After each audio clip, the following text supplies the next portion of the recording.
For those of you coming in, there's about 10 chairs here on the other side, so please feel free to make yourself comfortable. This is always a great occasion for the department to see what the fruits of a year or two of effort, mostly a year, in the hands of our esteemed Kiley Fellows. And no less so this year, Sergio Lopez-Pineiro is the fellow for 2014-15. He needs no introduction. Many of you in the room have had him as your professor. For those of you in the first year that might not know him so well, he is the founder of the firm Wholes of Matter, a design practice that explores the gaps between social structures and spatial organizations. He is trained as an architect from the Escuela Técnica Superior de Arquitectura de Madrid in 1998, and then from there on received an M.Arch from Princeton University in 2004. Before coming to us, he was assistant professor at the University of Buffalo. And we have been very lucky to have him here for the past 2 years. He has been fully involved in the life of the school, making huge contributions to the second-year course studio, and it's a highly sought-after critic everywhere in the building. So many thanks, Sergio, for everything. It's been a real joy to have you around. His title of his talk today is Things as Wholes, and I look forward to seeing your interpretation of the urban void. Thank you very much, Anita.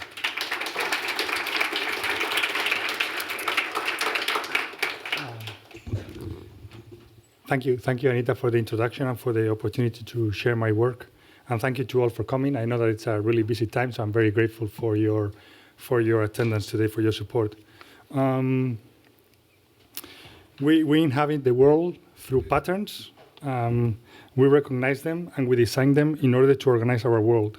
So it doesn't really matter if we talk about natural geological patterns of fluvial sedimentation and erosion, or about street layouts and block configurations, or about productive landscapes, parks, property boundaries and city lots, glass curtain walls, office layouts, cemeteries, or building technologies.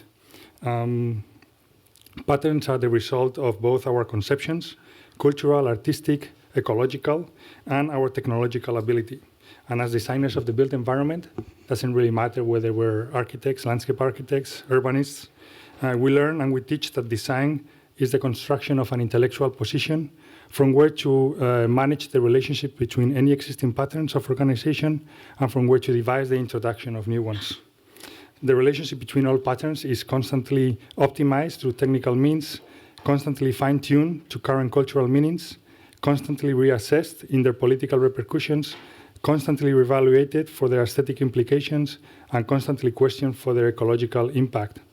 And in this context, I am interested actually when these patterns of organization do not match, when there is a conflict between them, because I see that conflict as the appearance of a void that allows for the emergence of something unplanned, something unregulated, something spontaneous. I'm also interested when the design is, when the environment is designed in such a way that no pattern of organization is registered or recorded. So for instance, in these images by Sugimoto of the movie theaters that you probably all know, the images were taken by opening the shutter of the camera at the beginning of the movie and shutting it down at the end. So the pictures were taken over the period, over the whole length of the movie. And the overlay of all the frames from the movie amounts to nothing, to a white screen. I'm interested in designs that have this sort of amnesia, that allow for the constant reinvention and constant reappropriation of the space.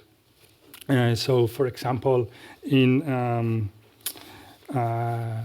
the dinner table, which is a space that has a social structure mapped onto it, the elongated dinner table has two heads, and the head of the table is a position of honor. It's generally occupied by the head of the family, the moral authority, the food giver.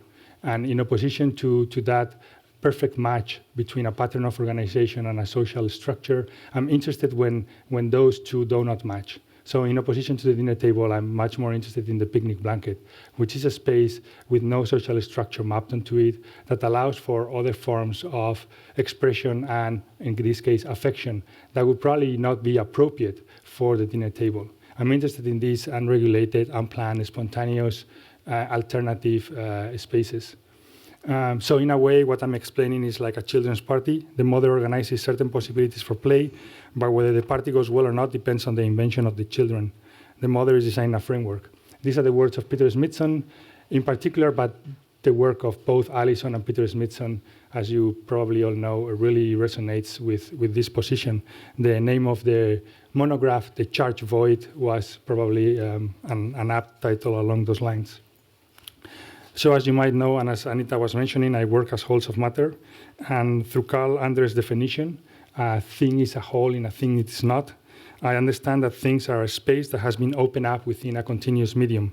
A thing is a gap within reality. So today I'm going to be showing 2 book projects.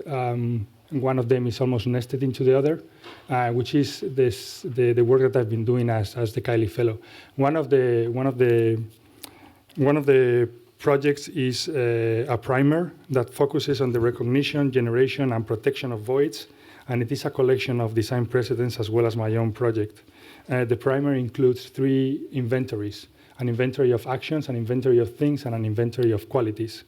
Actions are the design techniques that I use and that I search for in other people's work in order to learn from them and to copy, obviously.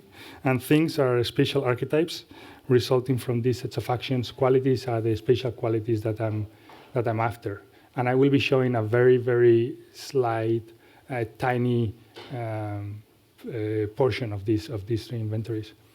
So one of the actions and one of the design techniques that I look for is to protect the void. And in this particular case, I will be talking about the second book project that I'm engaged with, which is Whiteout, a basic glossary for urban voids. And Whiteout will be an annotated and illustrated glossary of terms regularly used to define empty spaces or voids within the urban environment. In 1995, so exactly 20 years ago, Ignacio de Sola Morales published Terrain Vague, a text that launched widespread interest in the vacant areas of the city. And he conceived the term terrain vague, which is an empty, abandoned space in which a series of occurrences have taken place. Sola Morales' text, along with his newly conceived term, is considered a turning point in the understanding and appreciation of urban voids. You probably know what an urban void looks like. This is a well-known image that has always accompanied the publication of Ignacio de Sola Morales' text. This is by John Davis. And it's a vacant, which is to say empty, unoccupied, but also free, unavailable, unengaged, indetermined, imprecise, blurred, uncertain. And since that moment in time, many of the texts have been published, and also a little bit before Terrain Vague. So I've been collecting all of these terms that have been put forward in order to define the elusive nature of the urban void. And some of them are, I think, like pretty beautiful, like those marvelous empty zones at the edge of cities, territories of profound emptiness, a space of possibility, a space of expectation, a space of the marginal, density of emptiness, decommissioned lands, dead zones, etc. So the book collects all of these through exact quotations from the texts, and I annotate it, explaining the tensions that exist between the terms, analyzing where the terms come from which disciplines they're coming from, what baggage do they bring with themselves, what are the tensions and the genealogies of some of these terms. In some of the cases, the urban void has not been appreciated for its own emptiness and for its own potential.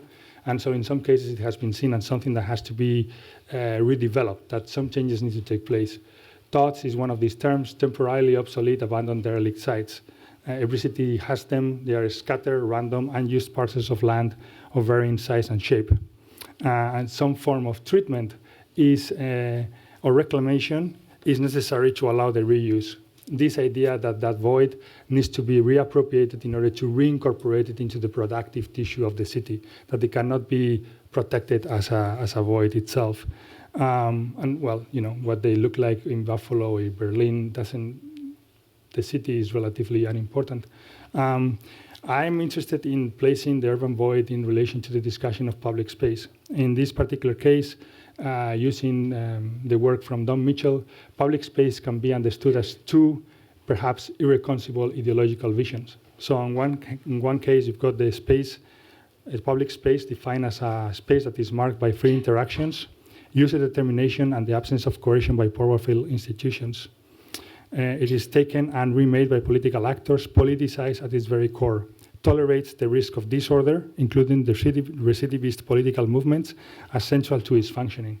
It is a space that is allowed to be appropriated by whatever actors in order to really allow their own form of expression, whatever that can be. And that brings with itself a certain form of conflict that is accepted within the nature of what public space should be. But in opposition of that ideological understanding of what public space could be, there is another position which says that public space should be an open space for recreation and entertainment subject to usage by an appropriate public that uses the space by permission of its owners, control an orderly retreat where a properly behaved public might experience the spectacle of the city. It is planned, it's orderly, and it's safe. The users of this space must be made to feel comfortable, and they should not be driven away by unsightly homeless people or unsolicited political activity. And so I think that the urban void has the potential to really be public at its core because it's a leftover space and hasn't still yet been patterned by ideologies of what is appropriate and what is proper behavior. I think that this tension is very well written down by Jason Young, where he says, talking about derelict space, renovating and reactivating derelict space is akin to suburbanizing it, thus rendering it acceptable terrain for occupation at the same time that the wildness and openness of that space is deeply sacrificed. And I think, therefore, like protecting that void, protecting that indeterminacy, protecting that potentiality is essential for allowing our true publicness to emerge. In some cases, this has been done pretty well or pretty nicely. The Tempelhof Airport in Berlin and its use is quite an evidence of this understanding. Obviously, naming something a void is in itself, or could in itself be problematic, because the void, the cultural history of the void would coincide to a large extent with that of colonialism. Colonies were attracted by the empty spots still to be found 100 years ago on globes and maps. The colonies were the no man's land territories fit to be defined and or treated as void of human habitation, as well as the void of sovereign administration, and thus open to clamoring for colonization and settlement. So there is obviously that tension where the void, naming it a void, allows for pointing to that space as a space that can be patterned, that with a specific pattern of organization linked to specific forms of social structures and understandings. But I think in some cases that tension is actually like quite interesting. So in one particular case, the Maidan, and this has been written, as you probably know, by Anu Matur in a very pointed and precise terms. The Maidan, the Indian Maidan, is commonly described as a large plain, an open field, or a vast ground. Vast open landscape enclosed within a settlement, anonymous and accommodating grounds. These public lands are neither cultivated parks nor neglected wastelands. They are something other. The character of these spaces is modest and devoid of embellishment. Rarely thought of or described as designed landscapes, these places do not call attention to themselves. Yet they continue to support a wide spectrum of urban life, from cricket, football, and other sports to trade fairs and circuses, from political rallies and religious congregations to the grazing of goats. And so that open space, that void, the Maidan, that is not necessarily designed, but that is open for different diverse forms of expression. What I find interesting is that the origin of the Maidan is a space of colonization, which is the Esplanade, a space of militarization established by the British. And the Esplanade, many of the Esplanades became some of the Great Maidans in India. And so there is this tension of the colonized reappropriating the space that was used for colonization, but they reappropriated by protecting the voidness that was already embedded within that original space, not by patterning it with a specific pattern of organization that matches their own social structures and conceptions. And I think that this protection of the void is what I'm particularly interested in. Obviously, then the question is, what is the role of design in this whole thing? How do you enable those freedoms and those alternative, unregulated, spontaneous forms of expression? So another one of these techniques that I look for and that I use would be to concentrate material. The concentration of material is an inevitable result of productive landscapes or landscape maintenance practices. In these well-known salt works in Bolivia, these are salt piles ready to be put on trucks for collection, but we also see this in soil dams, in this particular case, in an abandoned parking lot in Buffalo. And so the repetition, homogeneity, continuity of these maintenance practices allows for an emergence of a sensitivity and aesthetic that was originally quite unintended. The reasons behind these maintenance practices are exclusively practical. They have no aesthetic ambitions. However, there's a beauty, there's an aesthetic sense, a sensitivity that emerges out as a byproduct of that concentration of material. So I've been documenting this in maybe haphazard way, but in some cases I've been pretty systematic. This white space was a photo essay that was published in the journal Places a few years ago, in which I documented the concentration of snow due to snow plowing practices in large parking lots in Buffalo. And because of the large extension of the parking lot, the snow is not plowed all the way to the edge, but it actually appears as concentrations of mounds within the middle of the parking lot. And that produces these eerie landscapes that are not seen as such, that are just seen as leftover space, that is just seen as something unwanted, but that they actually have, they can resonate a lot with the work that we do as designers. So this concentration of material that is generally bound by standard conventional maintenance practices has very unthought of consequences. So to flood is to set a continuous material condition that eliminates or hides any surface differentiation. In this particular case, the water has eliminated any material differences in the ground plane, and so all the objects that were there suddenly gain prominence. I'm interested when this happens repeatedly. I'm interested when that constant flooding, eliminating any differences, any traces, any records of previous activities happens periodically. So the snow is a great example of this technique. The traces of one day would be eliminated, would be erased with a new fresh layer of snow that would happen overnight, that would fall overnight. And so there's a certain amnesia in the landscape that I find, generally amnesia is a term that is maybe not well seen within the design community, but I find particularly refreshing and it's able to open up the space in an unregulated manners. In this particular case, please keep off the lawn. Suddenly doesn't make any sense at all whatsoever. There's no temporarily eliminates restrictions and introduces a temporary suspension of policies. There's no opens up the space by eliminating differences. And I think that this issue of eliminating difference and therefore open up the space for an unplanned, spontaneous, and non-restricted acts is something that I really look for all the time.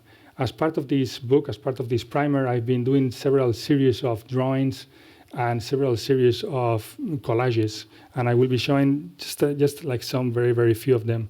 But I've been going through particular iconic places within the US, and I've been deleting everything that is not a building or a tree in order to understand the amount of space that is left over and how that space looks for. This is a way of illustrating certain techniques, but also trying to start to explore the potentials of this amount of space so that they can trigger, hopefully, other design projects. I'm also interested when the space can be framed, not necessarily designed in itself. So this is the blank meander paper that I presented at an international seminar on urban form, where I looked at the archetype of the building that folds around and frames a space that is then occupied and appropriated in many different ways. And I'm interested in looking at this in historical terms and seeing how this archetype and this space has been appropriated in many different ways and what that tells us about ourselves.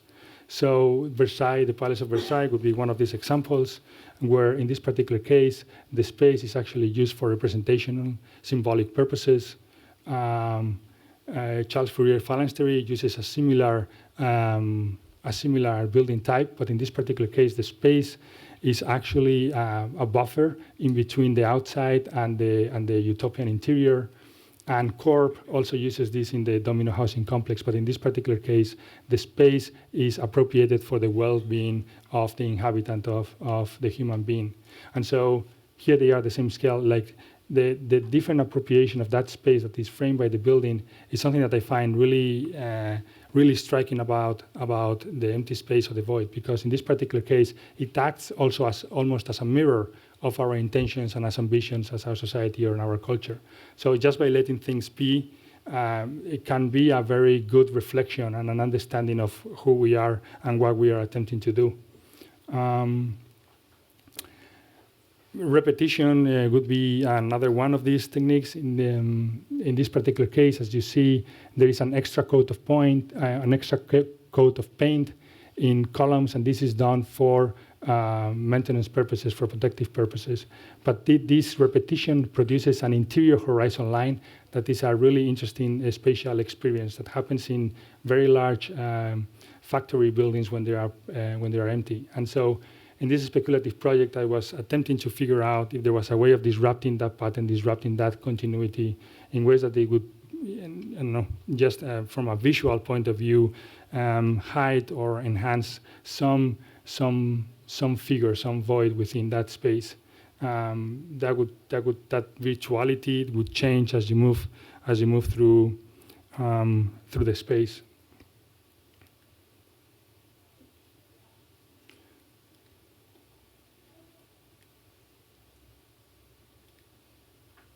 In some cases, you just randomizing. It's maybe good enough. You don't have to do any more work. So in one example of this would be Carl Andres Pilz. Here he is, hard at work. This works at many different scales. I'm sure that you know many of the projects that have used a similar technique in the ground plane by randomly distributing elements. So I use this technique in an unsuccessful competition for Redford Gardens, where I attempted to transform the standard horizontal flower garden into a forest of vertical flower piers. And they would be voids that would be appropriated by people in different ways according to their own taste, volition, ambitions, etc. The last one of these actions that I want to talk about is to rewind. This is an image, a well-known image from Robert Smithson. If viewed as a discrete stage, it becomes an abstract work of art that vanishes as it develops. To rewind consists in looking back, trying to discern a primitive state within the pattern of organization. And I'm interested about this idea that the void is something that emerges and disappears. I'm fine with the disappearance of that space, of that open space. I embrace that temporality. So again, as one of these exercises that I'm working on, one of them would be called the Imagine Predecessor series. And I've been looking at different forms of organization and trying to rewind in an imagined way. So in this particular case, you've got the Creole cottage, which is a building type very well known in southern United States, particularly Louisiana, particularly New Orleans.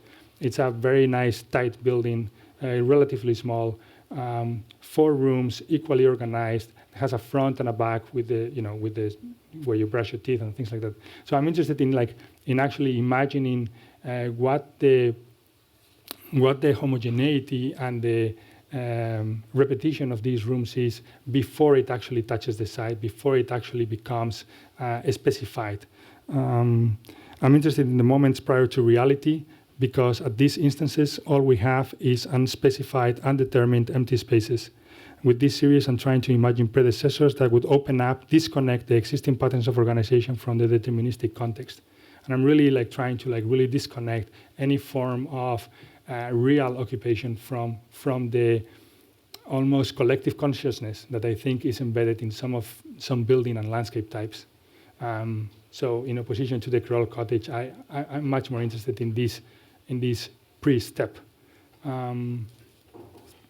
So things that are designed. One of them is obviously patterns, and I'm really into seeing how some of these patterns of organization transverse and circulate through different disciplines, through different environments, through different mediums, from the natural to the completely manufactured, from landscape to architecture, from buildings to cities, and the patterns actually resonate in a really interesting way. And I will be showing some examples today, but specifically in this particular case, the change in the color of the bark due to biological, ecological reasons, but combined with the repetition of the tree with a planting strategy due to optimize the tree farm. It's really interesting how that space really resonates with factories, again with the same situation. And so in this particular case, this was a project to attempt to reintroduce a disruption into that horizontal pattern. This was an installation that I did in Silo City in Buffalo. Silo City is this area which is considered, which could be considered a form of terrain vac or derelict space, although it is half managed, so it's a little bit in between. There's a lot of abandoned structures within it.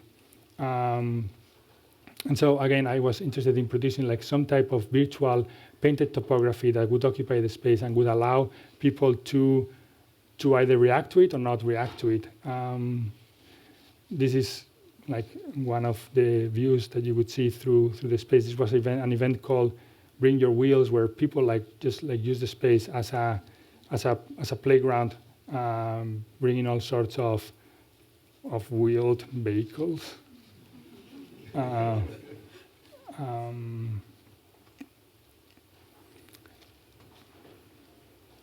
you can see, the topography then falls down and then comes back up and then comes back down. I think it's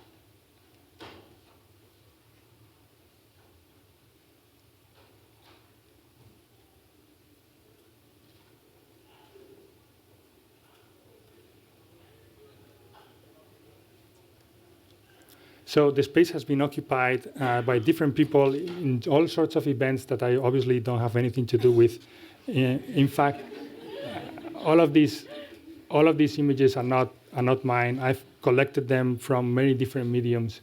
There's been photo shoots. There's been weddings. This is actually from the local newspaper. There's currently an artistic installation, and in some cases, people react to that topography, as you can see in this particular case, where you can see in the black and white pattern of the model how it reacts with the background. In some of the cases, it doesn't, and I'm totally okay with that level of disconnection.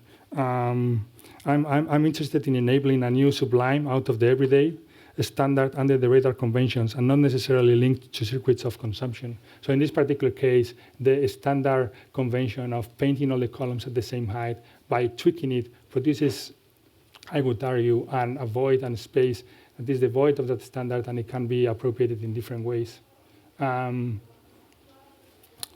The beach is, I called a beach an extend ground with a continuous material texture. It could be considered the result of a flat, the action or design technique that I was describing earlier. And due to their extension, they seem to lack any type of borders. At the beach, people cook, eat, sleep, play sports, read, make love, pray, pick up partners, make new friends, relax, commit suicide, and the list goes on. And I think it is worth noting that a lot of these activities happen when people are almost or really completely naked. And so I like this sort of situation. Obviously, it doesn't have to be literally a beach, but the spatial conditions, and more importantly, what do I need to do as a designer in order to enhance these sort of situations is what I'm interested in.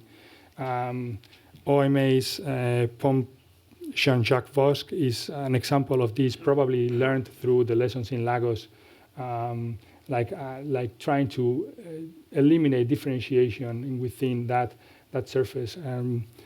The building by Lacaton and Basal also, in a way, talks about this. As they have stated, the proposal was to create not a closed museum, but an open venue. And consequently, they consider the space as a venue to be constantly inhabited. And the continuity of the ground in that project, I think, is important. I've attempted to do this. This is a competition for reoccupation of an abandoned parking structure. And the only thing I would do to the space would actually be introducing this new ground that is one of these synthetic layers that is used in a sports field that produces just to the color. It allows the emergence of a new sensitivity or a new intensity. So fields are spaces capable of absorbing all sorts of elements with different characteristics. They can be considered the result of the action of repetition.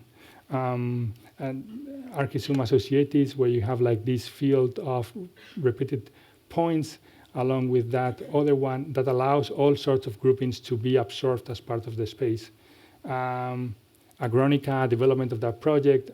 What I find interesting about this project, particularly in the context of this, on this work, is the fact that it's actually like a superimposition of two different spatial types or two different spatial spatial design techniques. One is the field, and the other one is the beach. The continuous ground texture that is signifies maybe a productive landscape or maybe a leisure lawn, as these are most. This could be understood as mow lines, but the combination of those two is something that actually appears in different projects, and I think it's a pretty effective one. So the continuity of the ground, along with the flexibility that the field allows, produces this type of what Andrea Branci calls weak urbanization. Yayoi Kusama probably has taken this to its extreme when she talks about self-obliteration. So any plant, animal, or human being is superimposed with the same layer of dots as the field, to the point that she argues that those living elements would be self-obliterated, that would become part of the field itself. And these mirror rooms that I'm sure that most of you have seen actually like really work extremely well as a spatial field. I worked with this as much as possible, and some of these projects you've seen so far today, and I will be showing some more later. In this particular case, it's a project for a building for an NGO in a slum in Mukuru, Kuenja. And the building was designed as a system of layers. There was a concern about security and about the need to hold the specific equipment, and so the building was organized in such a way. It was also a building that didn't really need to be finished. It could be anything could stop at any one of these stages. I was interested in producing some type of precise imprecision in order to allow for any sort of mistakes or errors due to lack of appropriate materials or anything of the kind. So the building almost like flickers. And I've also done this in a landscape project, this kind of precise imprecision, accepting the process of working as part of the project. I'll show that later. The elevation is a continuous, because it's a freestanding building, so the elevation is continuous and allows all the interior functions to really come out to the surface.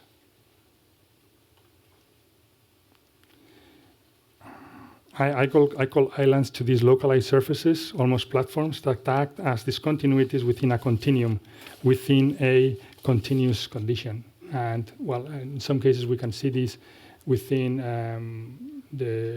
our cities. In this particular case, it's a parking path, clearly well defined as that unique space where you can like park your car. I've been doing this platform series where I took images that I collect of generally buildings that are in the process of being built, but I take the image just when they have only poured the foundation, and I transform that into just a platform that could be occupied almost as a preoccupation for something else that could come later. It doesn't have to be a building, it could be something else.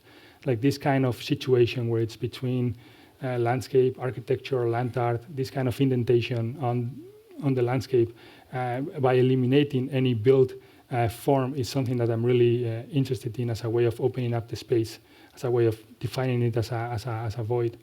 Well, you know, Carl Andre has produced many of these platforms or islands in many different mediums, in many different means, materials, but generally it's always a very similar design strategy, I would argue. I'm interested in, again, when these patterns like move from one discipline to another, and where, you know, they are appropriated in different ways. Peter Lath's project is, I mean, the whole project is fantastic, but specifically Piazza Metallica is something that is interesting to me. This space that is recognized by the audience, by the public, as something unique, as something that has a special intensity. In some cases, it's recognized as such. In other cases, people don't care. They just like go over the whole thing, and they just start to appropriate everything in a completely different manner. I think that this flexibility and this kind of detachment, to a certain extent, from the build work, from the proposal for what we consider to be design, is something that I'm really interested in. That doesn't mean that this could be anything and that this could be like a piece of unfinished scrap. Not at all. It has to be like something that is well designed, but that accepts that disconnection and accepts the public reading or not reading. And I'm really I'm fascinated by that tension, by that sweet spot. These are some of the qualities that I look for, and are related to all of these issues of free appropriation. One of them would be enabling structures. The enabler is generally seen as one that enables another to achieve an end, especially one who enables another to persist in self-destructive behavior as substance abuse by providing excuses or by making it possible to avoid the consequences of such behavior. So obviously the enabler is not a nice character, but I think that it has some good potentials in it, and I kind of like that. This is the Land and Adventure Playground in Wales. And a project that was referred to me by Shona Gill Smith. And this is a playground. So kids come in here and they do whatever it is that they want to do. Set a fire, build, dig, and explode things. It just doesn't matter. And so there's no pattern of organization at all whatsoever, or is this or this mess is the pattern of organization. And I'm interested in this context and what could be my role as a designer in this situation? What do I need to do in order to enable this sort of freedom? Interestingly enough, the first adventure playground was actually designed by a landscape architect, C.T.H. Sorensen. And it's, as you can see in this particular case, he just produced a plant berm, if I'm reading the drawing correctly, and allow anything else in the middle to happen as kids so fit. I think that this is a really, really smart, very efficient, very economical way of thinking about the space in this context. I really like this project. This has also happened from a, let's say, architectural building rather point of view. This is a good example, but in this context, I think Cedric Price's Fan Palace also fits the bill. A building where you could go in at any time of the day or night, where you could do anything you wanted, where you could produce or be an spectator, where you could be contribute or just see, where there was no necessarily an authority that would oversee things, but it was just like a certain free-for-all, and producing a really interesting, exciting, insightful environment. I think these type of projects are interesting to me. Again, the combination of the two spatial techniques that I was talking before as in Agronica. One, the field, in this case, the structure, and the other one, the beach, the continuous homogeneous ground surface that all has the same properties. This was an initial sketch, but the project as it was developed, it was never built, as you know, but it was developed, really kept those two design techniques very, very well, very consistently. The ground always continuous, and the grid of columns allowing all sorts of things to be hanging and moving. I think that this project by Gilles Clement also follows the same attitude, has the same attitude, but obviously the subject is not kids or adults, but they're plants, and the design technique is not that of a field or a beach, but it's actually an island, a platform. So this segregation, this separation that allows that void in a way that has disrupted the pattern of the traditional park, that void that allows for plants to take over and they just happen in their own, according to their own ecological needs. I'm interested in all of these projects that enhance, that enable that sort of thing. Neutrality is also a term that is generally not well recognized by the design community. It's usually used almost as an insult, but I think it's very useful. So in this particular case, Roland Barthes' definition, we therefore call neutral the field of non-paradigmatic intensities, those introducing a trick into the paradigm. And in consequence, we ask that the neutral not be connoted as a flattening of intensities, but the contrary, as a bubbling up, almost a champagne foam. And I think then my attitude as a designer is trying to enhance this neutrality, understood in this way, not as something that flattens intensities through a pattern of colonization, but actually eliminating that pattern, producing a void that allows different intensities to be able to bubble up and to build up. I think this temporary garden by Lur Paisajistak is a good example of this. The ground was covered by hailbells, and I believe it was seeds of pumpkin seeds were just randomly scattered throughout this ground, and some of them caught on and started to sprout throughout the period of the garden. Some of them did not. I think that kind of neutrality, allowing things to take their own rhythm, some of them happening, some not, being temporary, that's along the lines of the work that I try to do. The void decks in Singapore would also be considered kind of this space, a space that is generally considered a failure within Western culture, but actually really works really well in other contexts. The void decks are the ground floor of apartment buildings, where you just have like these pilotis or columns. And in Singapore in particular, these are places of actual social mix, and everything happens in them, from weddings to funerals, to markets, to daily life, to bird song competitions.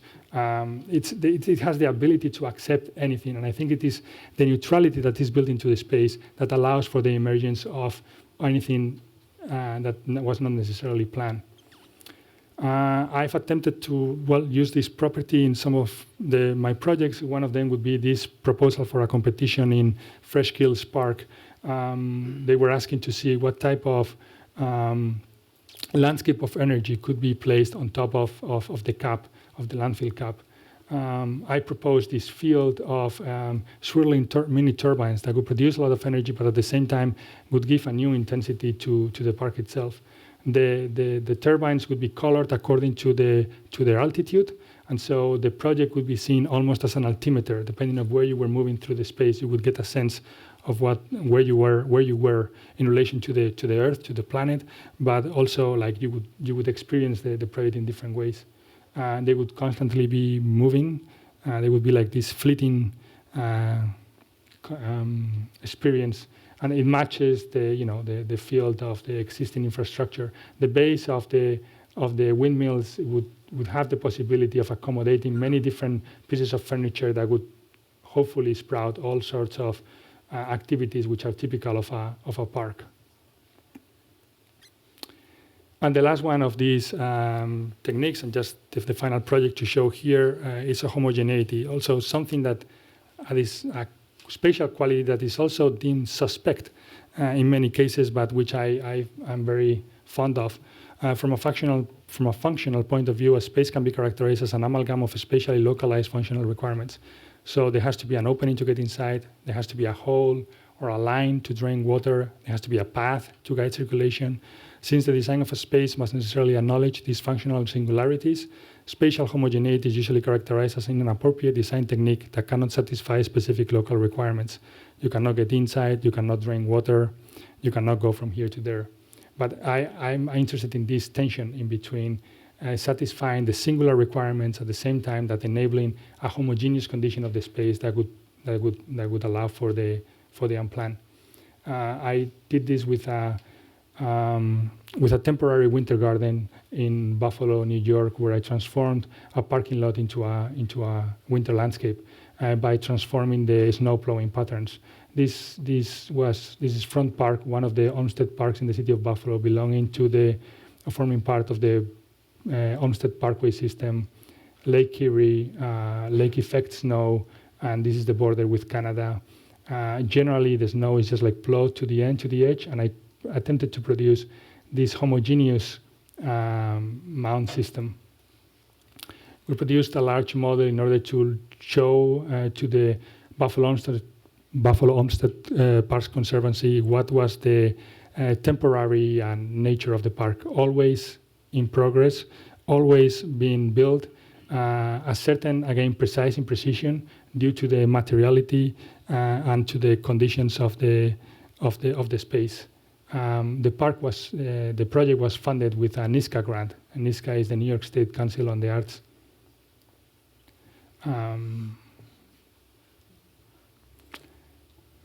Again, I'm interested in producing a new sublime that emerges from very under the radar, very standard, very conventional, everyday conventions.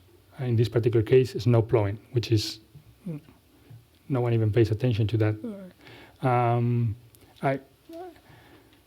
The project again was always in progress. There was this kind of relative imprecision due to the materiality and due to the precision of the machine. If anyone suffers from insomnia, let me know, and I'll have countless hours of this footage.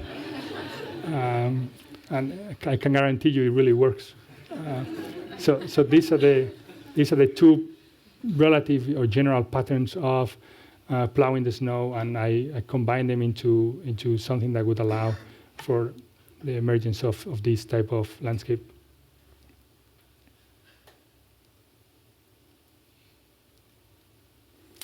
At different times in the project, the textures that emerged and appear were some of them were really, really beautiful.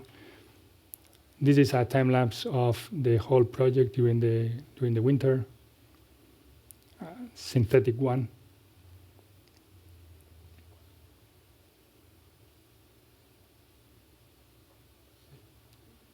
And this is one through one full day, February 8th.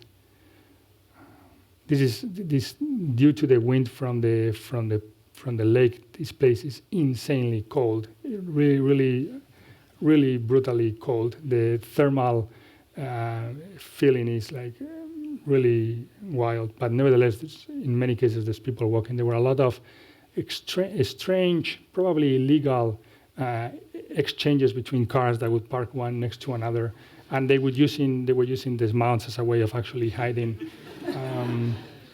And finally, this is a view of the space from a car, which in the end is probably the best way to experience the space.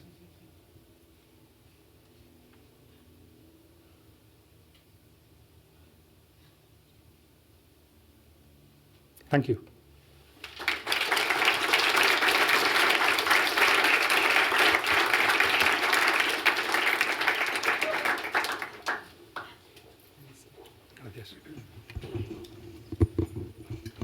Thank you, Sergio. That was extraordinary.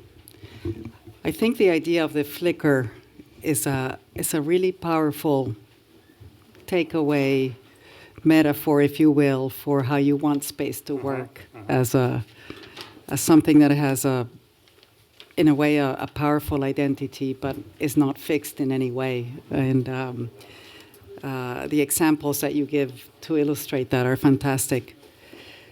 I have a couple of questions, and then I'll open it up to everybody else. We have about 20 minutes. So inventories are dear to my heart. And we have wonderful inventories, of course, in mostly from art historians, but as well from architects. I've done a couple very small ones of my own. I'm very interested in the connection between inventory and invention. They obviously are very similar words with very similar roots. And clearly in your work, these two things are somehow the product of one another. And I'd love to hear about how you put together your inventories as a form of invention that then results in these wonderful projects. And then the finally, the possibility of, this particular tripartite inventory suggests that you can actually begin to hybridize between them, and that is a fantastic, I think, contribution as well. And if you could talk about that. Thank you. Thank you, Anita, for those questions, because I actually wanted to talk about that, but yesterday when I ran through the presentation, I was already really long, so I had to chop something off, and that was one of the things that fell off. I've actually realized that the typical student exercise that we do a lot in school, where students have to look at precedents and produce almost an inventory, it actually really also works for me very well. So I attempt to produce it all the time. So in this particular case, actually, for instance, the photo essay White Space, where I was documenting the parking lots during the winter in Buffalo, that preceded the project that I did, this last project. And actually, when I was documenting those parking lots, I had no plans of doing any project with snow at all whatsoever. So the project emerged out of just looking at these things very carefully, very in detail, one after another. And I think that I am kind of interested in that situation where you're collecting in a precise way, but not necessarily predicting what the outcome is going to be. And I think that that's actually, to me, it really works. I'm not saying that it should work for everybody, but to me, it really triggers, almost subconsciously or unconsciously, it triggers an invention. And something that an invention that was not necessarily predicted by myself. It just happens through looking at all of these examples in very precise ways. And so I think that the pairing up of inventory and invention, as you were pointing out, really works for me, particularly when I'm doing the inventory, not necessarily with an objective in mind. I'm just doing that because I have some intuition, and I'm doing it, but I'm doing it in a very, very precise way. I'm really trying to extract from it the spatial qualities that I'm after. And that eventually leads to something else. That's also why I'm doing this series of drawings and collages, because I think that there's a way of describing some of the ideas that I'm talking about, but I'm sure that from doing these inventories, something else is going to emerge that I'm not aware of, and it will happen within a year, within 2 years. And so it's a way of almost setting up the ground for ideas to grow without me knowing exactly what those are going to be. And so to me, it's a very productive way of engaging with history, theory, and also design. I think that combo is really interesting. Obviously, once you have some projects, then those leads to new inventory. So there is a constant feedback of what you've done in reaction to some inventory, then leads to the production of a new inventory. And there's this constant movement of reflection and production that I think really works for me. The second question, what was the second question? The possibility of connecting between. Oh, yeah. The possibility of connecting is really killing me because I'm trying to figure out how to put together this book, and I'm trying to really make sure that you can actually connect. But the book is so static. It's so I don't know. It's so set in place that I actually find it very difficult to move from one to another, unless it's just a question of resonance between images or resonance between the ideas. So, yes, I am constantly. In fact, I have slideshows that I don't present. These inventories, I make them in PowerPoint actually, and the inventories that I have are, around 800 images, and I keep on constantly moving them from one category to another, and they're constantly circulating depending on what is the kind of project that I'm doing at the moment, and they really inform different ways of thinking about things. I would love to find a way to really do that in a book format, but it's not. As of this moment, it's not working to me yet. But yeah, as a mode of working and thinking about it, it happens that way. I would like to share or to show how that can be done, but the book is too static. So yeah. It needs to flicker. It needs to flicker, and the book is just Okay.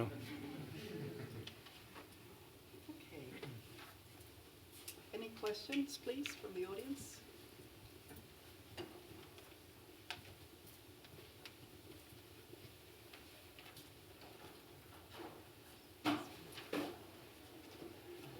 Hi. Hi. Thank you for the presentation. I was wondering, I'm an architect, so when we design, the consideration of time is not very pertinent because time affects very slowly the buildings. But time affects really pertinent and very specifically in landscape. So how do you consider time in the design process? Yeah, I mean, I think that that's one of the things that really attracts me to landscape is the temporal behavior and the importance of time. In some cases, it's more important than space, actually. And I think that that, to me, is like very... Someone that was trained as an architect, I really saw that connection immediately, and that's what drew me to the landscape architecture field. I try to document that as much as possible, and I think that this temporal quality, in my case, has led me to a bigger indetermination or indefinition of the space. So as soon as I started to be cognizant of time, my reaction to that was to like design less, in order for more things to happen, for more overlap to happen. So the more attention to time, the less design. And this was like almost like a process to me. Finding the right spot is always difficult, but that has been my reaction to the temporal nature of mostly landscape, but obviously also buildings in some cases.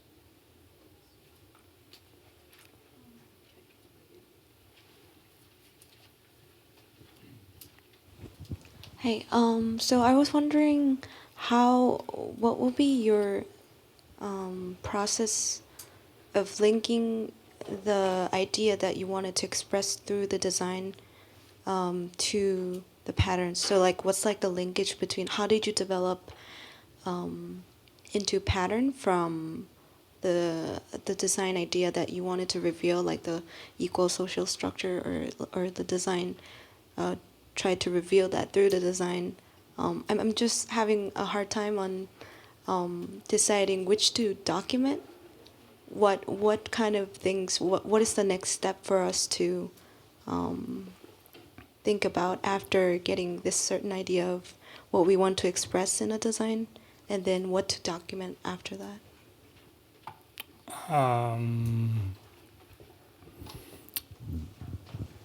Well, I think in different cases it would mean different things. For instance, in this particular case, I wish I would have had much more documentation of the actual usage of the park during the day, and that would be like documentation of those things that happen in the park. In the case of painted topography, the installation in the American Flower House, same thing. I would have been much more interested in really documenting much more how people actually use the space. It's almost like a post-occupancy study, but that study is almost built into the way where we think about the space itself. But I think that these are things that, if I'm understanding your question correctly, which I'm not sure, Aaron, these are things that happen after the project is implemented or established or set up. Yeah, but how would you go from your idea to what to explore? The next step, almost like, how did you make that decision from going from this idea to the pattern? Like, did you dig into history, or like? Design, like design iterations, just like trying one thing, trying another, seeing that it doesn't work. You know what you do in studio. That is sweat and tears, that kind of thing. That's what I do.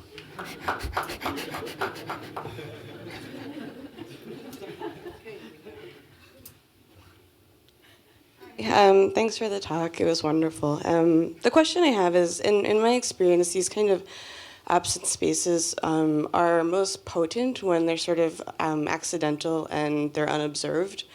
And I'm wondering about like the act of declaring them or protecting them or noticing them ruins them in a way and makes them not voids anymore. Yeah, I completely agree. But no, I completely agree. For instance, like when we're doing this project, like the Buffalo Park, Olmsted Park Conservancy was always like, okay, we need to have an opening. And I was like, an opening? No, there's no opening here. No, we need to advertise it. Like, no, we're not going to advertise anything. And so there's like this constant tension between also the, what what we are expecting as a society, built on information and media and constant updates, and the nature of these projects. I think in some cases, I completely agree with you. The most interesting cases are when some of these are found, and you're not necessarily told about them, but you just find them. You accidentally step on them. However, if I would do that, I wouldn't have anything to show. I wouldn't be hired as a teacher. So there's also this tension that I have to negotiate between being honest to the work, but also, I need a job. So there is a little bit of that, but I agree with you. The accidental stepping on the fact that they're not declared as such I think it's also one of the most interesting things. From a design point of view, I think that's also a tension that exists, because as designers we have design is a form of authority, and within that authority we claim when something is set up, established, and we indicate it, we delineate it, we claim it as such. But not claiming it or not pointing it out or not revealing it, it's there's that tension inherently within the act of designing that I don't think it can be resolved. I think it's just that tension is there, and one has to address it. Some cases in a more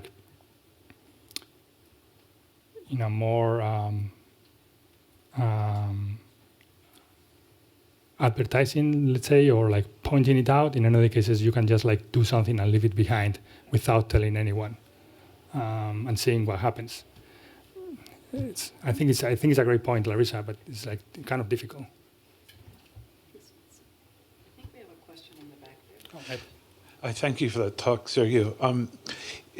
Two quick comments. One goes back to your overriding theme and something Anita said, which is, I'd be very curious to know, and this is part of a larger discussion, I suspect, about what kind of cultural symptom is our current either fascination with the inventory, and I'd put alongside the inventory the abecedaire, the Pinax, the atlas, the dictionary, the element, what have you. But what type of pattern of thinking is this? To my mind, it's either productive, it might be an alibi of some sort, and so I guess part of the question or comment provocation would be, what kind of pattern are we engaged in when we kind of engage in this kind of practice of inventory? But to make it more punctual, and I only say this because you started and returned at several reprises to Carl Andre. I was thinking of the work that was done by his roommate, Hollis Frampton, with his film Nostalgia, and kind of bringing the element of time in here. And the need in that film, and the need that's kind of vanquished in the film to designate things, to create a caption, to make these things exist in some singular form, and to elocute in that way. And that's unmade somehow in my mind by the inventory, the list, unless one is very clear about the principle of list making. So I'll conclude with this, that you referred to your own teaching practice. I find in my own teaching practice recently, there's a certain reluctance to designate things, and or given the vast proliferation of stuff we can list, the either unwillingness or I think sometimes the inability to put a name to things in any kind of precise way that is not design or not by design. But I'll leave it at that. It might be more of a comment than a question, but I think you know where this is leading. I think it's a great point. I think that is built into the book on the urban voids that I'm talking about or working on, the whiteout, because I think that there's an elusive nature on how to describe the urban void. And to me, what was very interesting was the fact that every time anyone attempted to write about it, they felt the need to introduce a new term. And like the inventory is a little bit like that tension that exists between the ability to name something, but at the same time, the total inability to name it, because every term is unsatisfactory, and so the list is a way of registering those in a way failures, or also the success of collecting all of those attempts.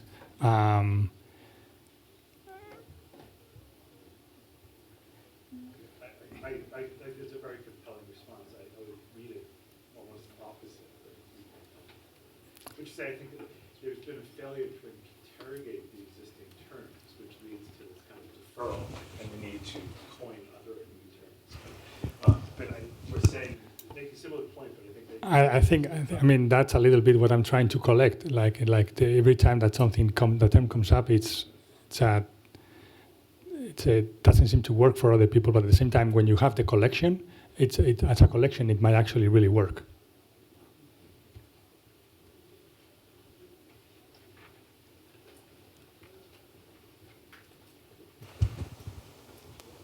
I was also interested in your glossary or your lexicon, because it seemed like in some ways it was collecting a set of ideologies of emptiness, or describing the different ways in which these empty spaces can be filled with political or cultural values, the different ways they can be legislated, thought of, controlled, the kinds of occupations and uses that they become open to.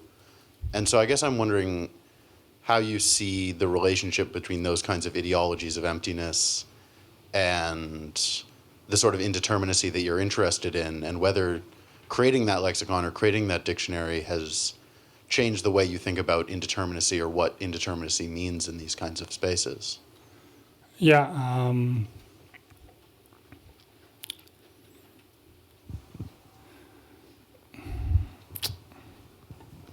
I've done most of the research. I would say 95. There's still 95%. I probably still need to cover a few more articles that I've collected that I haven't comped, and I'm maybe halfway down through the writing.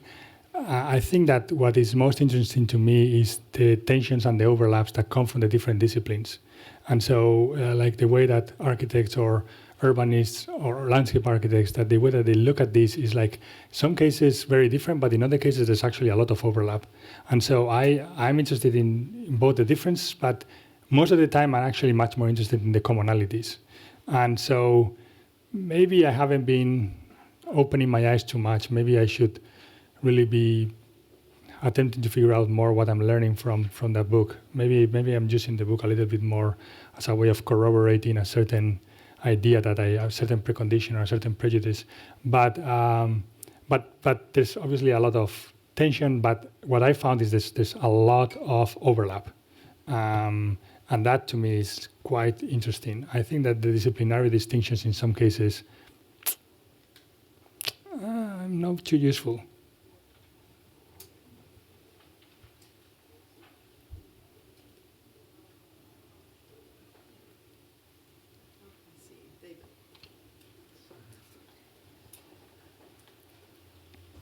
So I don't usually ask questions in these forums. So take this as a sign of our friendship that I'm actually asking a question, and it's not a criticism. Okay. Uh-oh. Well, so at least from what I understand from your presentation, there's basically this notion that I like the quote that you take, where basically appropriate behaviors and appropriate, let's say, constituents are catered for when the spaces are articulated and fully designed. So actually, a lot of that language, you can actually see that in Frederick Law Olmsted's description of his designs for his public spaces. And you're opposing that to a model which you say the blankness gives a space of, let's say, a void in which different kinds of constituents, different kinds of activities can fill. I just wonder, so basically you're trying to make an argument for that being a more democratic model, perhaps, I guess, or it's an idea that anything... More anarchic model. So I was going to ask you that.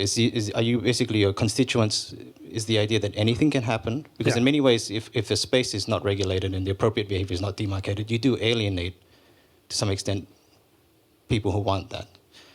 So maybe it's the form of, let's say, democracy that you're opening up is that you're actually leaving a space open for those who are not typically represented by the more appropriate models of public space. I don't know. I'm not sure which one it is, basically.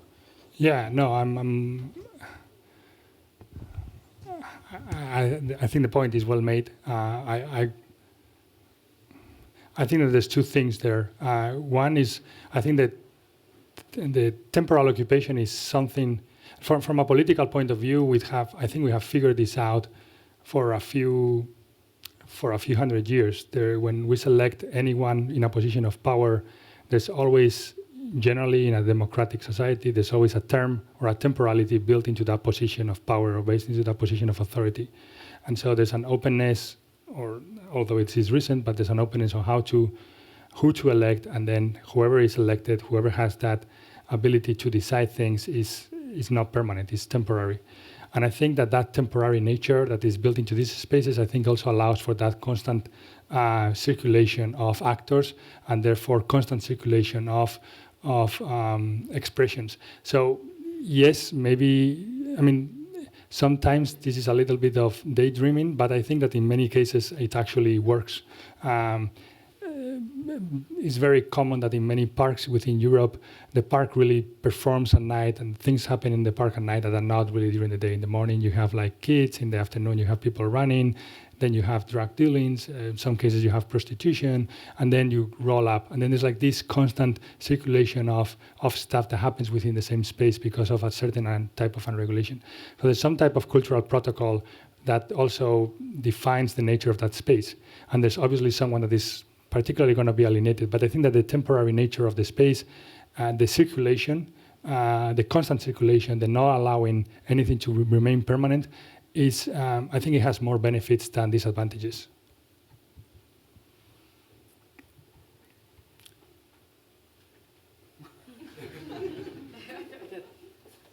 Related to that quick question, you showed a couple of examples where the void was not found but made through erasure. Uh-huh. Can you talk a little bit about that as a design proposal? I'm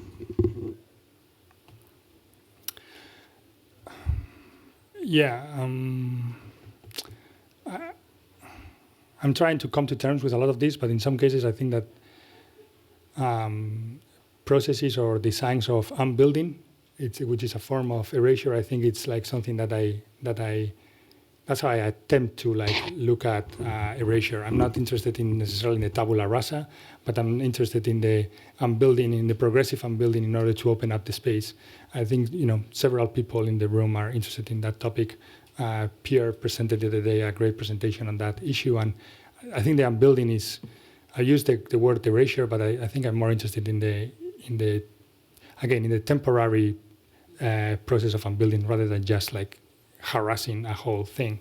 I haven't yet been able to engage with any project where I do that speculatively or really in reality. But yeah, this is something pending. This is in my list.